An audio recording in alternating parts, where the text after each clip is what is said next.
Bueno, un poco la tarea que tengo hoy es compartir con ustedes el lugar que ocupa la vejez cuando hablamos de espacios, de ciudades, de accesibilidad, y vamos a tratar de pensar un poco cómo se pone en juego, cómo se relaciona la vejez en los espacios.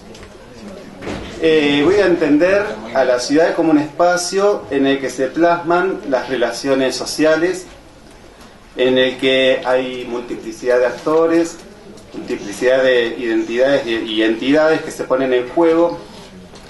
Muchas veces esto es tensionado, sobre todo porque hay variables que a veces no se tienen en cuenta, como la cuestión de la edad.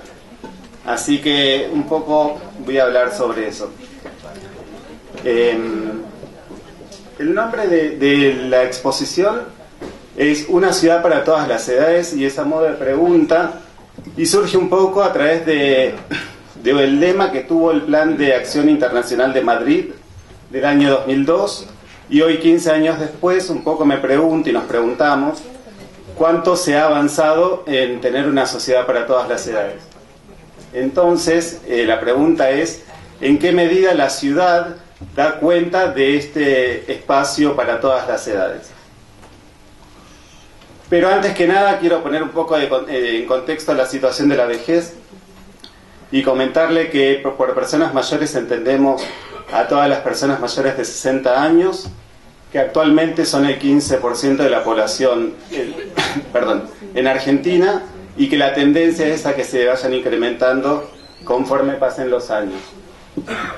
La población mayor es fuertemente urbanizada. El 92% de las personas mayores viven en ciudades, y está fuertemente feminizada también. A medida que avanzan los años, la edad, la feminización es mucho más acentuada. Y también comentarles que las personas institucionalizadas son el 1.5% de la población mayor. Es un número bastante bajo, pero lo traigo a colación porque muchas veces cuando se piensa la vejez se piensa a las personas mayores aisladas, se las piensa institucionalizadas. Estos son parte de los mitos que hay en torno a la vejez. Pero como vemos, los datos indican de que esto no es así. Para pensar un poco el espacio, la ciudad, traigo a colación el tema del viejismo. El viejismo es un sistema de exclusión social basado en función de la edad. Se puede pensar y surge un poco relacionándolo con el tema del sexismo, del heterosexismo, del racismo. Funciona de la misma manera, pero en función de la edad a medida que avanzan los años.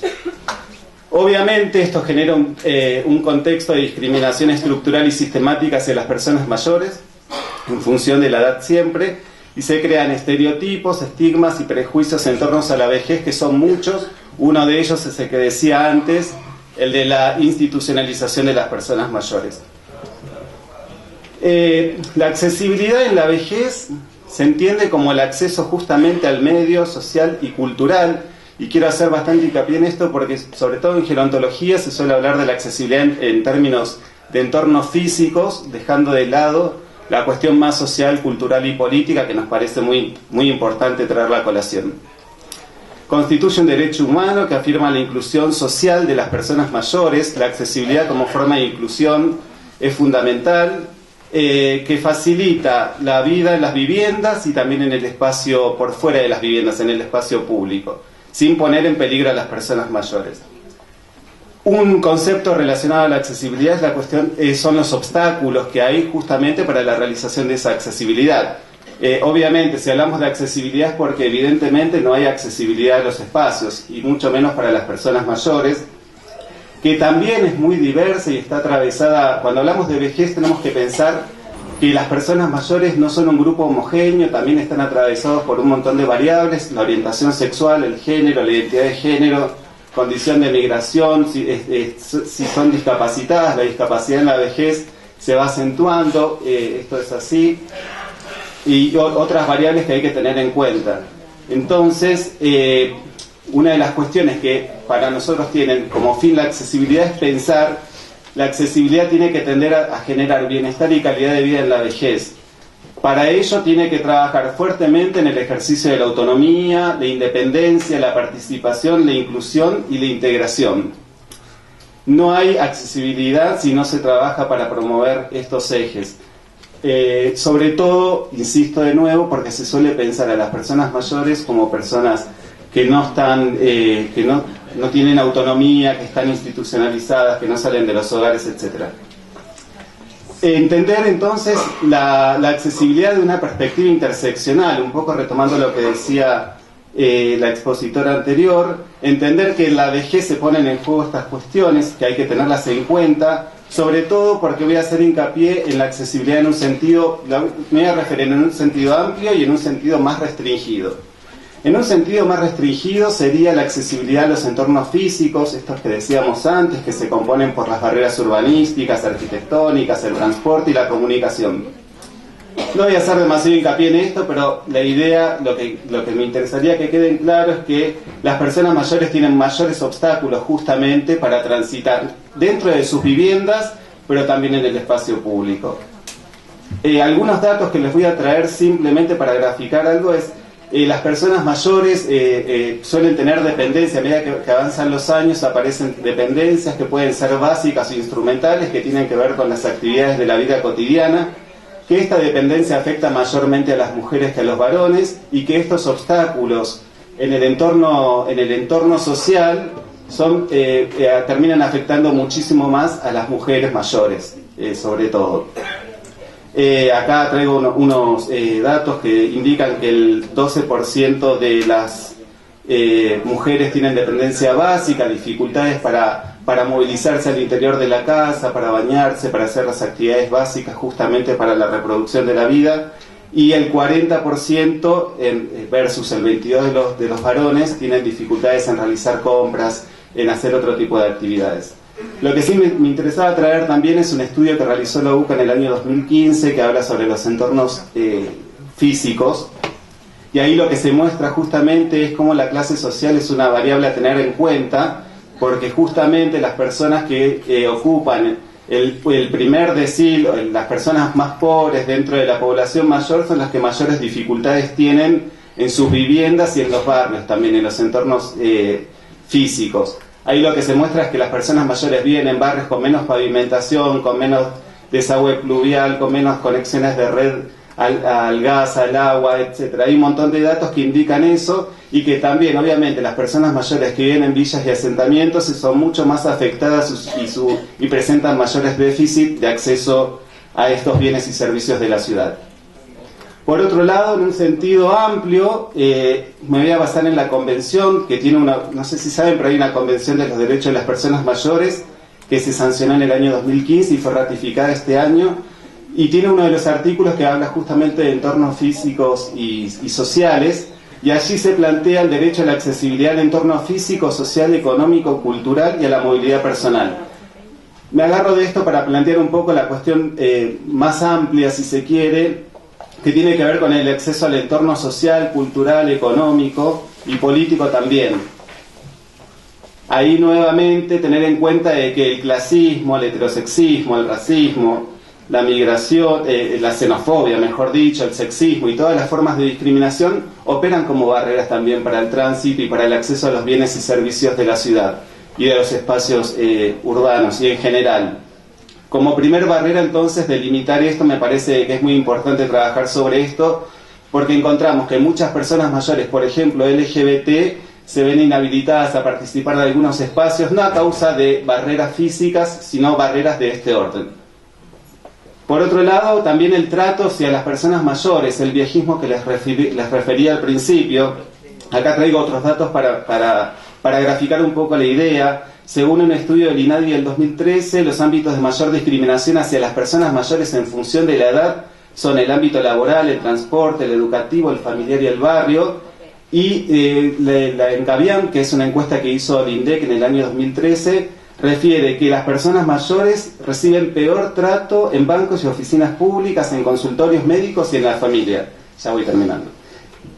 Entonces, estos datos los traigo para traer un poco la cuestión de cómo el viejismo, principalmente la discriminación basada en la edad, es un obstáculo para el acceso a los bienes y a los servicios, en conjunción y relacionados a los otros sistemas de discriminación que están presentes.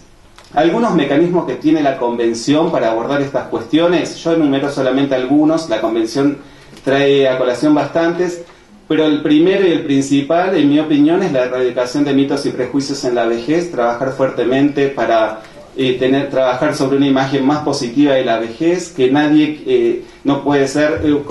entendemos que una de las paradojas de la modernidad es que mientras se trabaja para alargar sobre el alargamiento de la vida, todo el mundo rehúsa y reniega de la vejez y del envejecimiento. Encontramos que las personas mayores, el viejo siempre es el otro, incluso entre las personas mayores, y esto es algo que hay que trabajar porque nadie quiere ser viejo en esta sociedad y eso lo consideramos un problema. Por otro lado, la cuestión del acceso, la atención y trato preferencial y diferenciado. Estas son algunas palabras claves que trae la Convención para abordar el acceso a los bienes culturales, por ejemplo, el acceso a la justicia. Refiere la Convención que se tienen que implementar mecanismos para tener un trato diferencial y preferencial en el acceso a la justicia, en los trámites administrativos y judiciales. Otra de las cuestiones que plantea la Convención como ejemplo son tarifas preferenciales o gratuitas en el transporte público. Habla también de costos accesibles y preferenciales para los servicios de telecomunicaciones. Y finalmente, más en un plano del sentido restringido, el diseño universal en los entornos físicos. Esto significa tener señalizaciones, asientos reservados, buena iluminación, letras que se puedan ver, etc. Una serie de cuestiones. Para finalizar, algunas conclusiones. En nuestra opinión, debería implementarse la Convención en todos los niveles a los fines de eliminar todas las barreras que impiden el ejercicio de la autonomía, la participación y la inclusión social. Y acá, no me quiero olvidar, lo tendría que haber dicho antes, pero quiero traer a colación el tema de los derechos políticos. Se está hablando mucho, habría mucho para decir en este sentido, recortes de jubilaciones, el contexto es muy malo realmente para las personas mayores, pero en un contexto de discusión sobre el voto electrónico, tener en cuenta que esto no está pensando a las personas mayores que tienen muchas dificultades a veces, no terminan de entender el sistema, es como realmente las experiencias en otros países indican esto, en el ejercicio de los derechos políticos. Entonces, estos obstáculos impiden el ejercicio de la autonomía, la participación y la inclusión social. Por otro lado, abordar la accesibilidad desde una mirada gerontológica, y esto es lo que nosotros queremos traer acá y llevar a todos los espacios, que la gerontología, que la mirada gerontológica sea una perspectiva más entre todas las que existen, porque siempre la edad termina siendo como una variable que pertenece a la categoría etcétera u otras, y en diálogo con otras perspectivas. Y finalmente el agenciamiento de las personas mayores en la aplicación de la Convención y en todas las cuestiones que les atañen, porque esto también hace a la accesibilidad, que las personas mayores puedan participar, expresar sus opiniones, dar su voz. Esto afortunadamente está cambiando. Actualmente las personas mayores están empezando, bueno, hace mucho tiempo que lo vienen haciendo, pero vemos con agrado el ejercicio cada vez mayor de derechos. De hecho, están ocupando los espacios públicos. Hace poco se conformó un frente de personas mayores que se están juntando en las esquinas, tomándolas, haciendo semaforazos para denunciar el atropello de todos los derechos que está llevando adelante el gobierno nacional. Eso es todo, muchas gracias.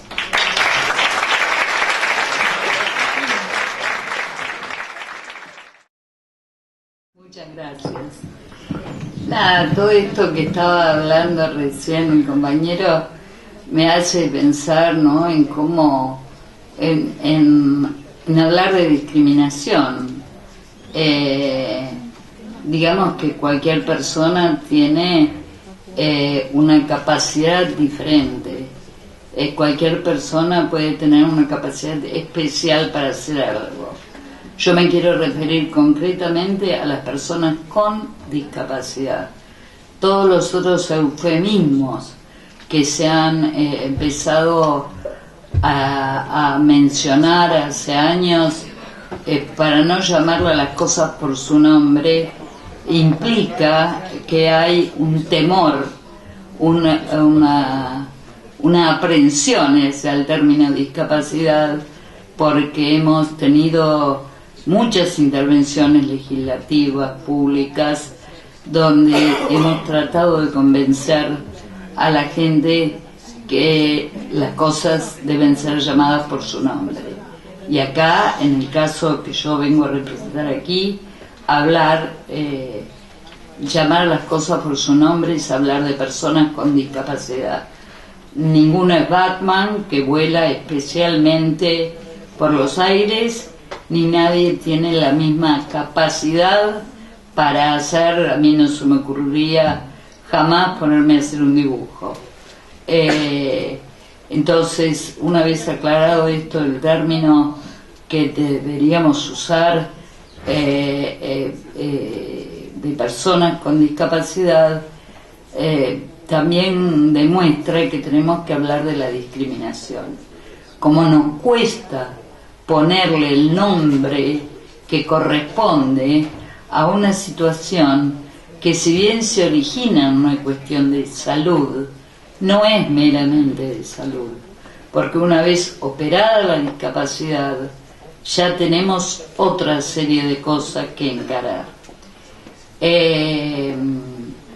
Esto tiene en cuenta tanto lo que indica la Convención Internacional sobre la eliminación de todas las formas de discriminación, como la últimamente aprobada Convención sobre Derechos de las Personas con Discapacidad, aprobada aquí por la Ley 26.378, y que lamentablemente nos va a llevar a años luz aplicarla. No será nuestra generación la que pueda disfrutar de los beneficios de esos criterios. Tanto una como otra señala que la discriminación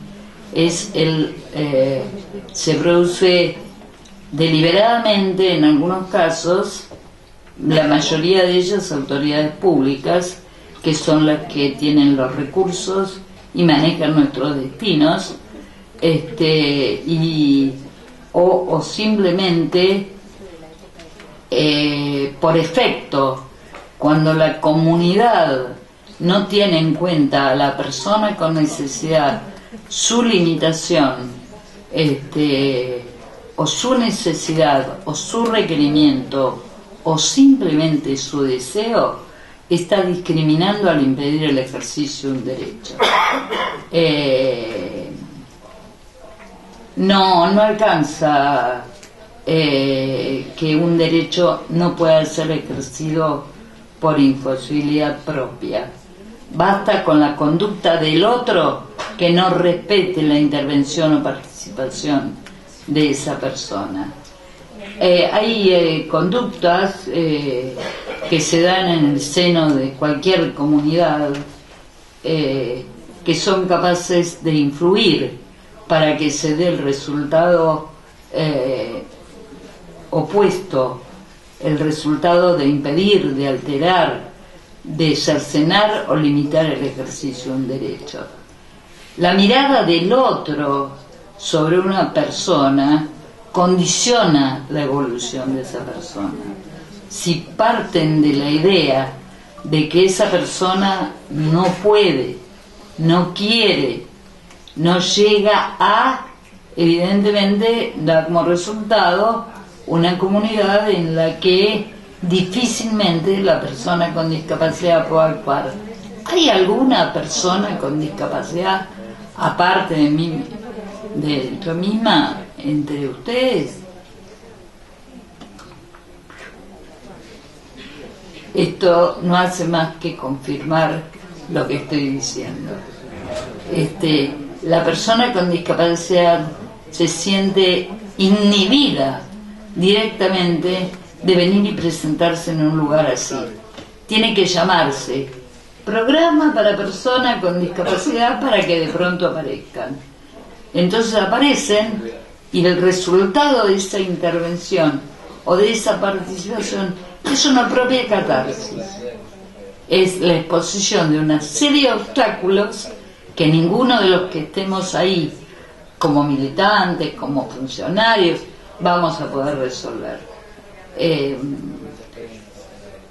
En relación con la evolución de estos criterios, digamos, partiendo, digamos, si vamos a hacer un relevamiento histórico de las condiciones de la persona con discapacidad y sorteamos aquella en la que, bueno, eran directamente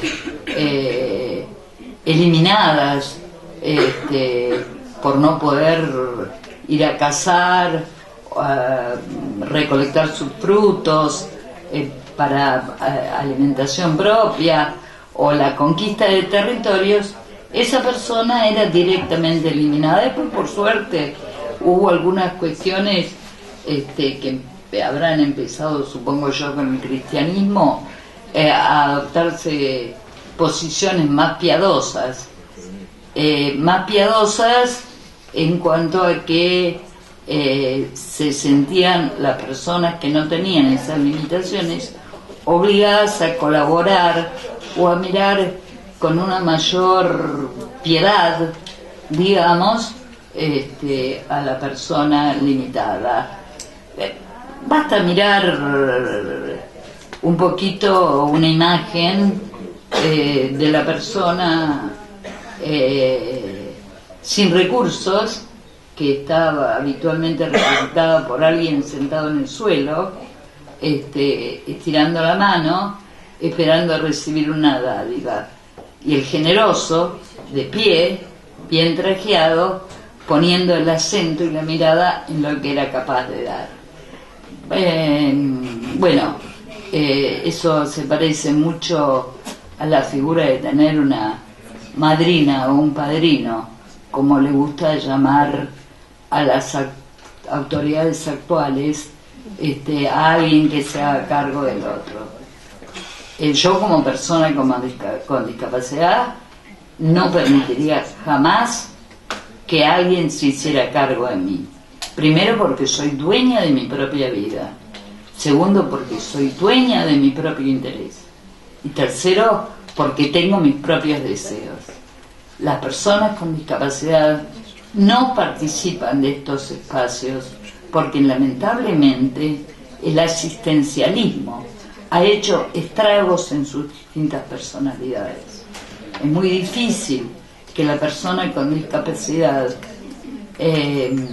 sea tomada en cuenta, salvo para excepciones que podrían ser gratificantes si no promovieran justamente la discriminación.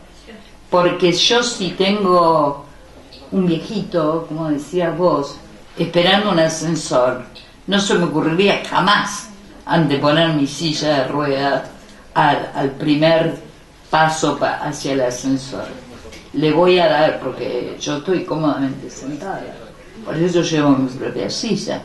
No vaya a ser cosa que me quede sin lugar.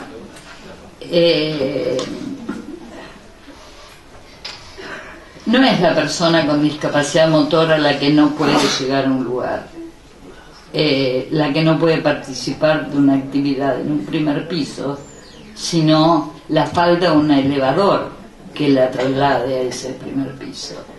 No es la persona sorda la que no puede comprender la conversación. Es la falta del intérprete del lenguaje de señas. No, ¿ya me pusieron el papelito?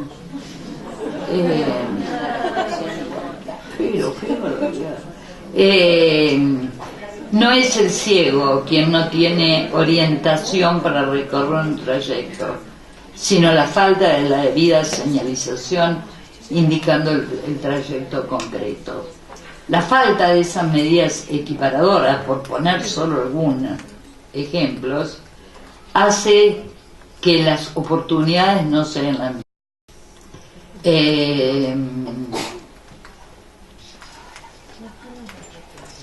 Ese accionar, eso es lo que produce el accionar discriminatorio.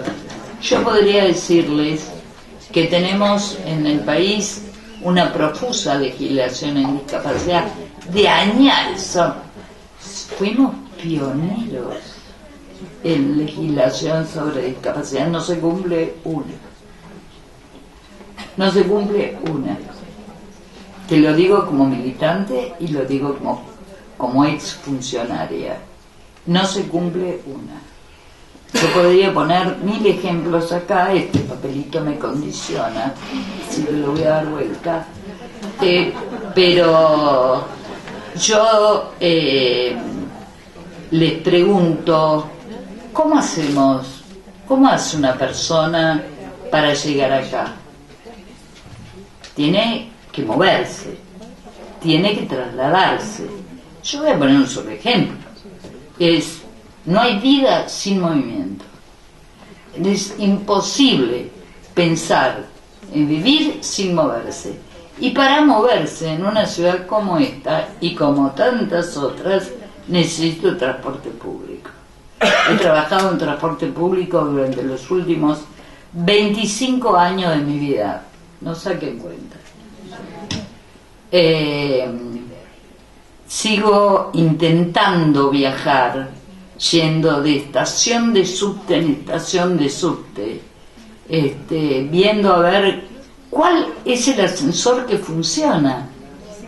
Yo invito a que hagan una recorrida, puede ser interesante, les digo. Yo tenía un amigo que decía, desde que vos empezaste a militar en esto, yo cambié, no te soporto más, me decía, porque antes la pasaba bárbaro mirando a las chicas que caminaban adelante mío y ahora lo único que veo son escalones.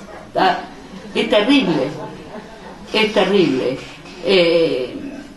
Cómo condicionamos también la vida del otro, cómo se condiciona la situación familiar. Yo hoy llegué acá después de comprobar que no estaba en funcionamiento el ascensor de Congreso. Entonces mi hijo dejó todas sus actividades, que por supuesto se cambió, menos mal que le robaron el auto, entonces se compró una camioneta y le puso 2 rampas así hechas entre casas, y ahí vamos tratando de ver dónde meter el auto, más las rampas, porque como ustedes no pueden estacionar en ningún lado, comprenderán que él tampoco.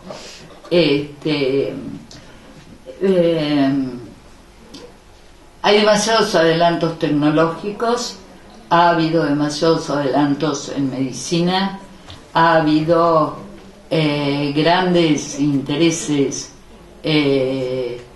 burocráticos que han actuado como para que esta situación cambie. Todavía no lo hemos logrado. Creo que estamos en un proceso negativo en el desarrollo de la vida de las personas con discapacidad, a pesar de estos 25 años en los que transité. Invariablemente hay aquí mucha gente que me conoce desde hace mucho tiempo y saben que no miento un ápice. Saben que sigue habiendo los mismos reclamos, las mismas inquietudes, las mismas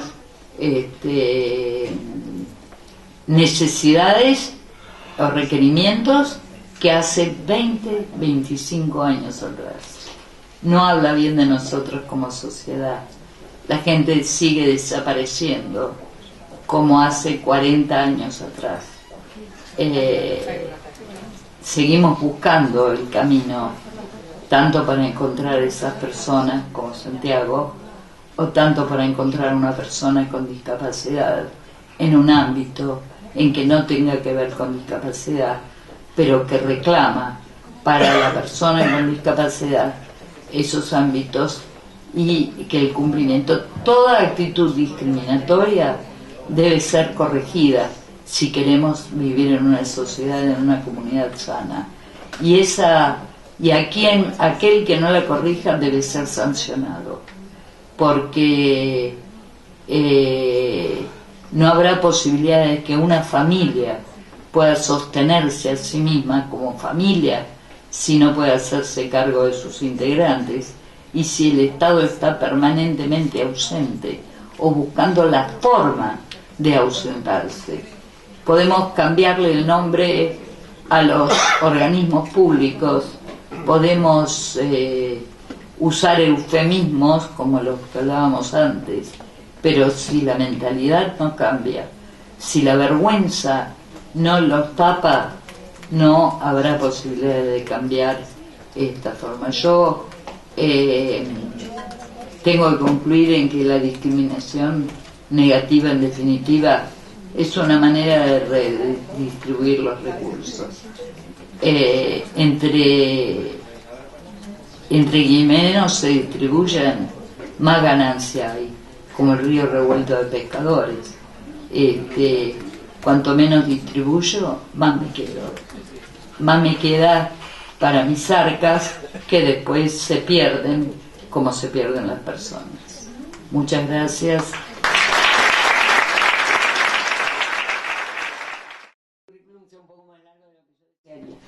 Quiero agradecer muy especialmente la invitación al Ministerio Público de la Defensa y en modo particular a Horacio Corti, con quien nos conocemos hace muchísimos años, compartimos, pero es mucho más chico que yo, compartimos preocupaciones comunes, tanto muchos años atrás en la universidad, y seguimos compartiéndola desde estos lugares en los que trabajosamente intentamos mostrar que desde el Estado, finalmente el Poder Judicial es parte del Estado y los ministerios públicos son parte del Estado, que desde el Estado es posible levantar algunas voces que enfrenten ciertos modelos hegemónicos de pensar la ley, pensar el derecho y por lo tanto obrar en consecuencia.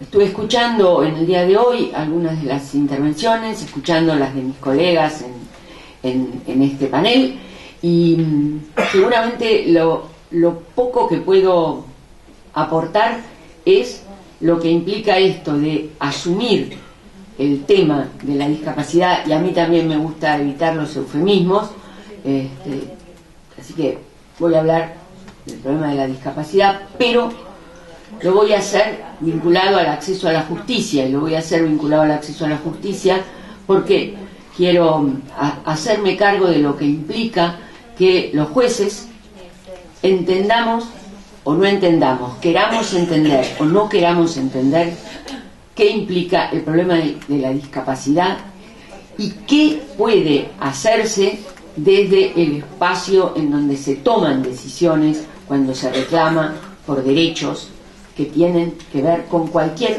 forma de la discapacidad, que es, primero, una forma de violación a los derechos humanos, como voy a aclarar ahora, y una forma de las más crueles, porque pasa muchas veces disimulada, de la discriminación.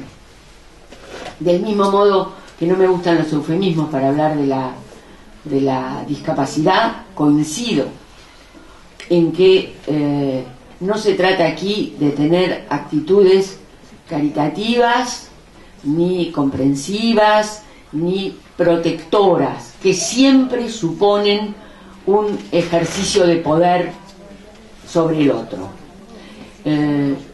Por eso también creo que no debemos hablar de vulnerables. No hay nadie que sea esencialmente vulnerable, porque esencialmente no hay nada que seamos, nada, y somos lo que socialmente resultamos de un intercambio y al mismo tiempo de una situación que es cambiante, compleja, y en donde los lugares de poder se modifican. Todos nosotros estamos en algunos momentos en un lugar de poder y muy rápidamente podemos, digamos, sin cambiar nada, quedar colocados en situaciones de inferioridad, de subordinación, de condicionamiento. Las mujeres sabemos mucho de esto, aún las mujeres que hemos podido alcanzar algunos lugares de autoridad, pero en esos lugares es muy difícil y muy complejo escapar del halago de la autoridad. Entonces uno ve reproducir modelos autoritarios, misóginos y francamente machistas en mujeres que ocupan lugares de poder.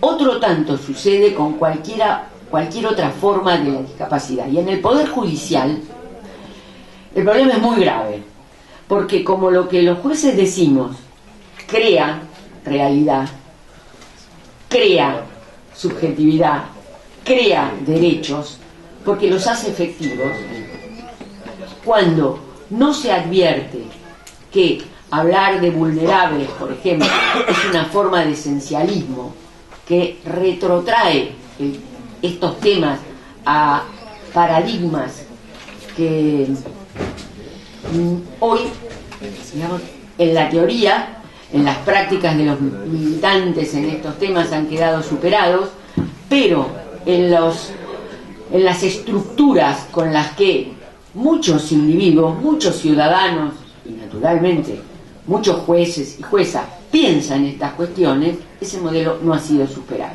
Como ya se dijo, la discapacidad, y lo quiero reiterar, las discapacidades son sociales, no son adjudicables a un individuo o a un grupo de individuos por sus cualidades o sus características.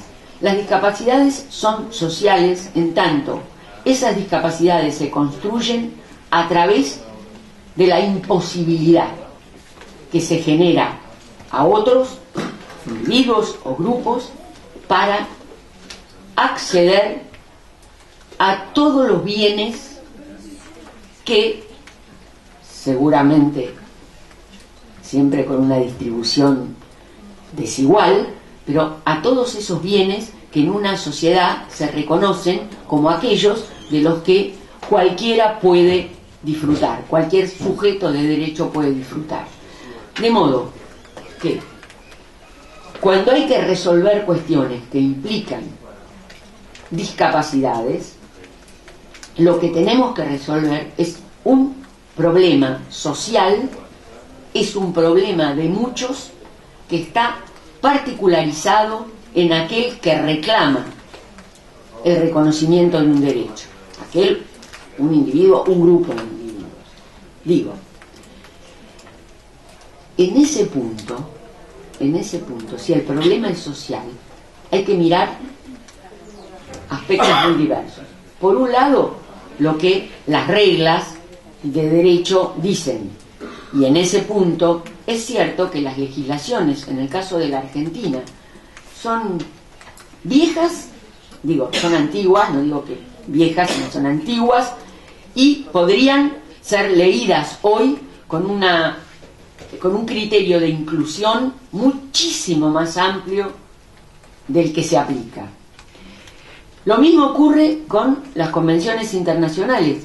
Se han mencionado por lo menos aquí 2, y podríamos mencionar otras. En definitiva, tendríamos que mencionar desde las convenciones de derechos humanos para abajo todas las que reconocen un grupo que se ve privado o limitado de sus derechos, de derechos que se han reconocido ficcionalmente a todos, pero que solo disfrutan algunos, y tenemos un material para trabajar estupendo, pero todos sabemos que entre lo que se declara y lo que se efectiviza hay una distancia muy grande. El principio de accesibilidad es un principio de interpretación de casos, quiero decir, de hechos y circunstancias concretas y de reglas y de normas. Ese principio de accesibilidad exige que frente a cada situación particular, esto lo dice la propia Convención y las observaciones que hay en ese sentido, debe encontrarse un modo adecuado y razonable de hacer que alguien que reclama por un derecho pueda gozar de ese derecho. Insisto, esta es una responsabilidad de las mayores que nos cabe a los que estamos trabajando en el Poder Judicial. Y lo cierto es que una lectura cuidadosa de las decisiones judiciales en la ciudad y en el país no son demasiado alentadoras. Hay excepciones, las hay, y es importantísimo destacarlas, pero si uno mira lo que refleja algo así como el sentido común de los jueces, advierte que todavía falta mucho camino para recorrer.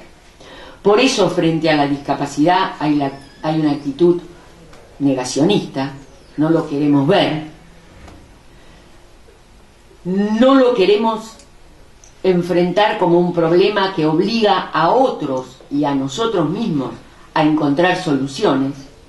Si uno recorre, por ejemplo, voy a tomar un ejemplo que fue un caso que llegó al Tribunal Superior, en donde lo que se discutía era el problema de la accesibilidad de personas con discapacidades físicas a los espacios públicos, particularmente a espacios como los restaurantes, los bares, los cafés, los lugares de espectáculos. Y no necesitamos estar obsesionados con mirar esto. Yo creo que las mujeres en esto tenemos una percepción de grupo particularmente sensible. El tema de los baños públicos en la ciudad de Buenos Aires es un escándalo, es vergonzoso, porque no pueden acceder las personas con discapacidad física, no pueden acceder los niños, muchas veces, no pueden acceder las madres con los niños en brazos porque no tienen lugar, no hay una señalización adecuada, las escaleras tortuosas son un dato casi de color, porque están en todas partes.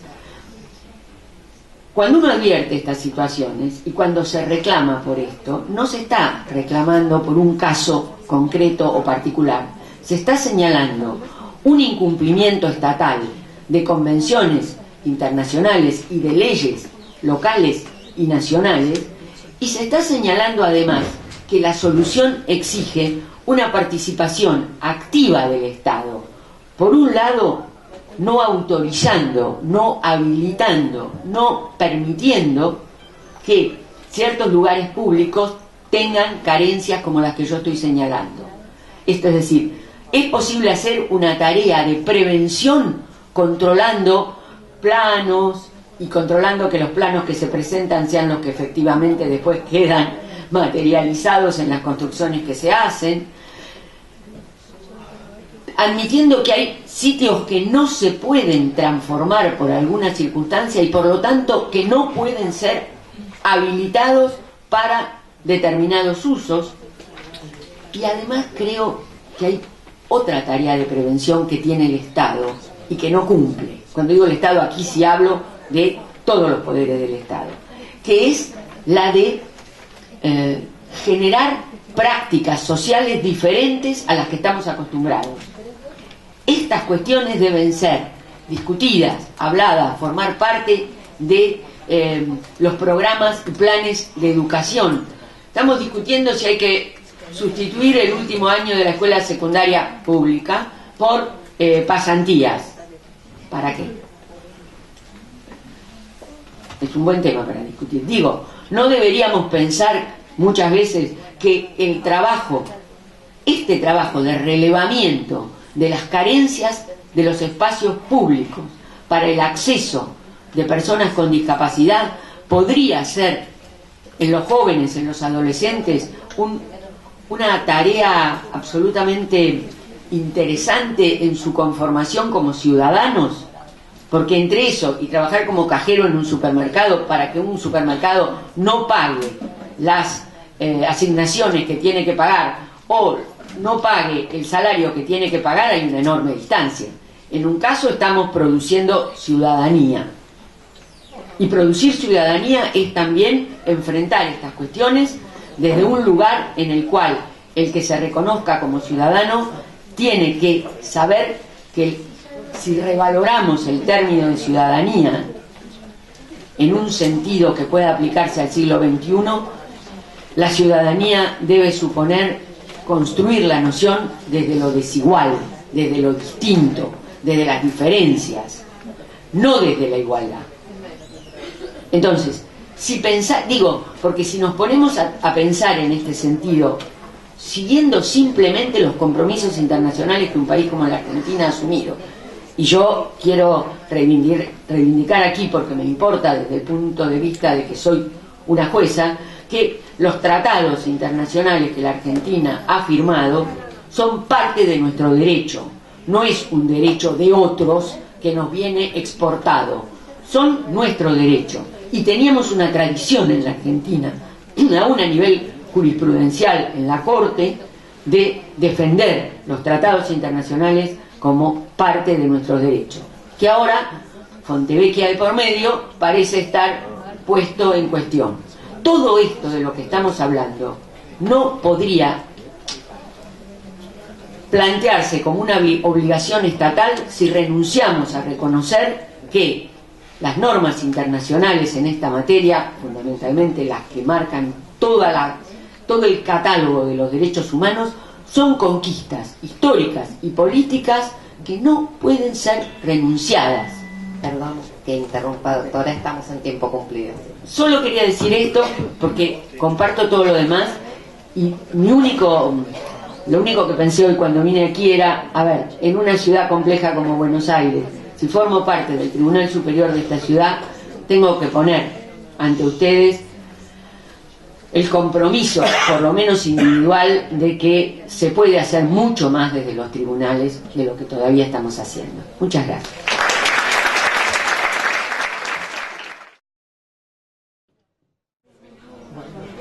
Buenas tardes, la verdad que es muy gratificante estar en este espacio convocado por el Ministerio Público de la Defensa, donde uno aprende de las resistencias cotidianas de muchas personas, organizaciones sociales, para pensar en un mundo en disputa, ¿no es cierto?, en ciudades donde algunos se enriquecen versus ciudades para la vida, para una mejor vida. La agenda urbana, que es lo que nos convoca en este momento, aún sabiendo de todas las limitaciones que el modelo económico impone y que estos días hemos hablado y han hablado largamente las personas que me precedieron, el hecho promisorio es de que esa agenda urbana es resultado de una masa crítica de activistas, de organizaciones sociales, de académicos, de organismos de derechos humanos, de ambientalistas, de organizaciones de mujeres y feministas, que de alguna manera obligan a los gobiernos a responsabilizarse y a comprometerse en estos espacios regionales e internacionales con esta agenda, ¿no es cierto?, que abre nuevos derechos. Esa masa crítica que obliga, como digo, a los gobiernos a responsabilizarse, también posibilita la exigibilidad de esos derechos. En ese sentido, las mujeres, y concretamente a través de sus organizaciones, etcétera, bueno, digamos que vienen contribuyendo a la demanda de mejorar el territorio de las ciudades desde el rol que les compete, que la sociedad les ha asignado en la división de roles. O sea, de que, digamos que su contribución es histórica. Y también en otros ámbitos, ¿no es cierto?, que ya Ana hoy lo explicitó largamente, tratando de incidir en las agendas de las propias organizaciones sociales con los temas que hacen a los derechos de las mujeres y, por supuesto, en las agendas políticas de los gobiernos. En los minutos que me toca hablar, la idea era poder aportar algunas reflexiones de operativizar o implementar la perspectiva de género en los planes de ordenamiento territorial. Voy a hablar de los planes de ordenamiento territorial, podemos bajarlo a cualquier escala, de reurbanización, de nuevos programas habitacionales, etc. ¿Cómo incorporar la perspectiva de género? Antes que nada, yo diría de que quisiera decir una perspectiva de género y feminista, porque esto habla desde el feminismo de un compromiso ético y político que no solo habla de las diferencias entre hombres y mujeres por los roles sociales asignados, sino que habla fundamentalmente de las desigualdades que se construyen sobre esas diferencias. donde, como ya lo fue explicitado, pero hay que reafirmarlo, la división sexual del trabajo es lo que sostiene esas diferencias. El trabajo no remunerado de las mujeres en todas nuestras sociedades, acá se ha hablado de ancianidad, se ha hablado de discapacidad, y son las mujeres en casi, digamos, en todo el mundo, las cuidadoras excluyentemente de las personas en relación de dependencia. Léase infancia, ancianidad, discapacidad, enfermos, enfermas de la familia. Ese es un punto crucial para poder pensar las desigualdades sociales y las desigualdades de género que se plasman en el territorio. En ese sentido, para justamente poder contarles en poco tiempo cómo operativizar esta perspectiva, lo voy a ejemplificar con el Plan de Ordenamiento Territorial de la Ciudad de Bogotá, Colombia, en el cual me tocó participar en su revisión. La Ciudad de Bogotá, la alcaldía, revisa su plan de ordenamiento cada 12 años. En el año 2009 fue una revisión extraordinaria donde el Ejecutivo Municipal convocó a todas sus áreas, desde la Secretaría de Planeación, Obra Pública, Espacio Público, Seguridad, Transporte, Movilidad, Hábitat, Vivienda, etc., para revisar el plan.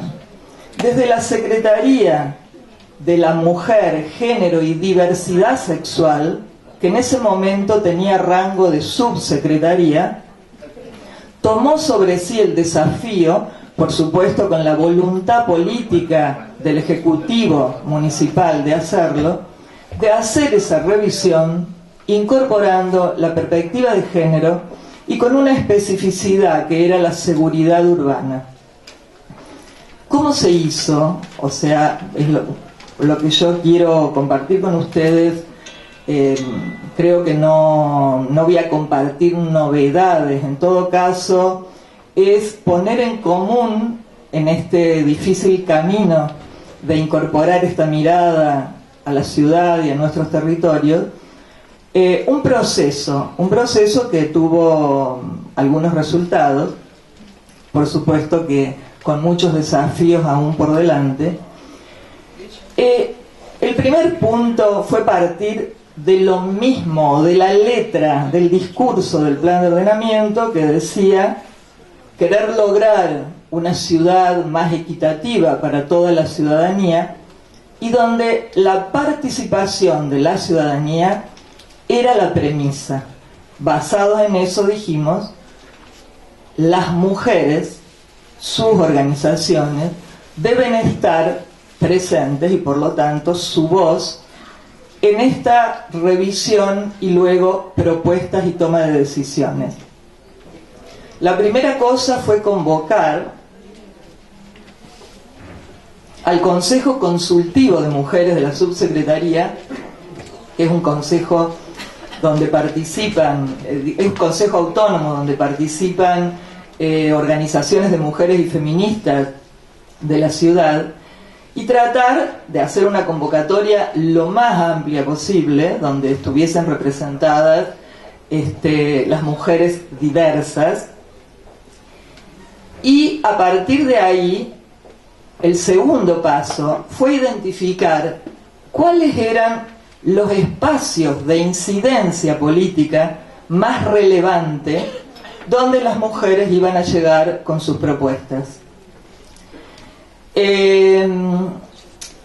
Esa participación, esos espacios de incidencia, debo decir que la ciudad de Bogotá, por lo menos desde lo que yo conozco de las ciudades, tiene mecanismos procedimentales de participación, muchos, ¿no? Que van desde una superestructura hasta llegar a consejos de planeación local que prácticamente trabajan en el barrio y en cada una de las manzanas. La Subsecretaría de Género, Mujer y Diversidad Sexual, por supuesto, se basó también... ¿Qué estos 2 minutos que quedan? Si recién empiezo. ¡Qué horror! Bueno, espera que reubique entonces mi vida. Como les digo, se identificaron los espacios de incidencia y se trabajó a dos niveles. O sea, en primer lugar, con los consultores, los 20 consultores que eran varones, debo decir, que trabajaban en las distintas áreas de su experticia para explicarles a estos colegas, nuestros técnicos, arquitectos, urbanistas, etcétera, por qué era pertinente incorporar esta perspectiva en cada una de las áreas. Y con las mujeres, ¿no es cierto?, para transformar sus necesidades y demandas en propuestas que hablaran en un lenguaje técnico en diálogo con el plan de ordenamiento. Las mujeres sabían desde sus vivencias y experiencias cotidianas, y no me voy a extender en esto, cuáles son sus necesidades.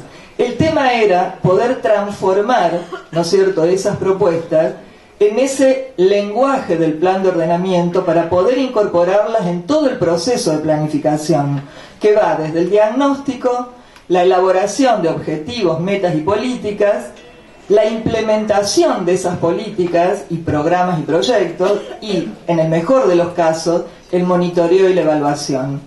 ¿Cuál fue la pregunta fundamental? ¿Qué necesitamos saber? La información como base primordial. ¿Qué necesitamos saber? Pero no es solamente datos desagregados por sexo, sino cómo se analizan e interpretan esos datos a la luz de las desigualdades construidas sobre las diferencias. Entonces, para hacerlo así en una super carrera, decir de que los datos con que argumentamos estas desigualdades, y me eximo por el tiempo de decirlos porque ya fueron dichas, que encontramos la mayor pobreza entre las mujeres, sobre representadas en el empleo doméstico, un alto porcentaje de mujeres únicas responsables económicas de sus hogares. Pero lo importante que quiero transmitirles es la territorialización de esos datos, porque cuando íbamos a territorializar los datos nos encontrábamos que en los territorios donde menor cantidad de servicios había, donde menor escogencia modal o menor transporte público o deficiencia o inexistencia, había mayor porcentaje de hogares con mujeres únicas responsables económicas, el 36% ascendía en ese momento, para decir un dato, con hijos menores, no eran propietarias de la vivienda y eran los territorios donde mayor índice de dependencia había. Y esto quiero transmitirle como importante, porque el índice de dependencia en esta mesa es relevante. En ese caso era 47 personas sobre 100. Quiere decir que cada 100 personas económicamente productivas dependían 47 que son menores o personas ancianas o con enfermedad o discapacidad, etc. ¿Y quiénes son las cuidadoras? Las mujeres. Entonces, en ese sentido, las propuestas concretas y recomendaciones que se elevaron para ser incorporadas en el plan de ordenamiento, me voy a limitar a decir las dos más relevantes, porque las otras Ana habló y mencionó algunas de ellas. Es de que el plan de ordenamiento se proponía la construcción de centralidades en la ciudad, pero esas centralidades se basaban fundamentalmente en actividades productivas, económicamente productivas, y la sugerencia fue utilizar esas centralidades para generar equipamientos de proximidad a la vivienda que tuvieran que ver con el apoyo a la vivienda. Esto es, lugares de cuidado y además una cosa muy importante, de atención a la violencia de género, porque muchas mujeres decían no denunciar por la distancia a la que tenían los centros de atención. Y la segunda cosa importante, que también Ana la mencionó y en esa oportunidad la planteamos en el POT, fue la utilización de la plusvalía, que es el excedente que el trabajo de las mujeres trabajo no remunerado aporta a nuestras sociedades, que una economista y socióloga española dice de que si reconociéramos el trabajo no remunerado que las mujeres hacen en todo el mundo, cambiaría el Producto Bruto Interno de los países. Entonces, agrego a lo que decía Ana, la plusvalía que los desarrollistas, ¿no es cierto?, ganan a partir de la localización y construcción de los planes de vivienda en terrenos de la ciudad con servicios que pagamos con los impuestos de todo, pensar en priorizar actividades, equipamientos y servicios que tienen que ver con el cuidado. Y para terminar, porque ya el tiempo cumplido, simplemente decir que el derecho a la ciudad lo tenemos que llenar de un contenido de que en estos días se ha hablado mucho. Y yo creo que desde las mujeres y el feminismo, como vuelvo a insistir, como un posicionamiento ético y político que busca reducir esas brechas, tanto sociales como de género, puede ser una apuesta y un aporte importante. Muchas gracias.